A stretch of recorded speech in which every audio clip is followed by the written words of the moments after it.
Telugu Desam party అంకా బజాయించి 150 పైన స్థానాలు గెలుస్తుంది. అందుకు అనుమానం లేదు. 35 సంవత్సరాలు 42 సంవత్సరాలు నరసరావుపేట జీవితం వృత్తిపరంగా కానీ రాజకీయ పరంగా కానీ నిప్పులాగా బతికాను, నిప్పులాగానే బతుకుతున్నాను, నిప్పులాగానే బతుకుతాను.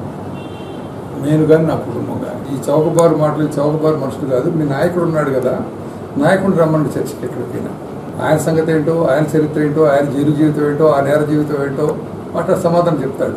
నన్ను అడగండి, నేను చెప్తాను సమాధానం. ఇవో శాసనసభ్యుడు మాట్లాడుతున్నాడు, అవినీతి గురించి మాట్లాడుతున్నాడు. నాకు బాధ వేస్తుంది. స్పీకర్గా నా బాధ్యతను పర్ఫెక్ట్గా చేశాను. Away from politics. స్పీకర్ పనిచేస్తే నిక్కచ్చిగా స్పీకర్ గుళ్ళో పూజారి ఎలా ఉంటాడో అసెంబ్లీలో స్పీకర్ ఆ విధంగా పనిచేశాను. బాధ ఏంటంటే ప్రజలు అనుకునే సంగతి మీకు చెప్పాలి. అసెంబ్లీ ఎందుకు మారినట్టు? అసెంబ్లీ బాయ్కాట్ చేయడం అంటే దట్స్ యువర్ రైట్. బాయ్కాట్ అంటే పారిపోవడం. ప్రజలు అంటున్నారు ఈ మాట. మీరు ఏ హక్కుతోటి మీరు అసెంబ్లీని బాయ్కాట్ చేసిన తర్వాత జీతాలు తీసుకుంటున్నారు?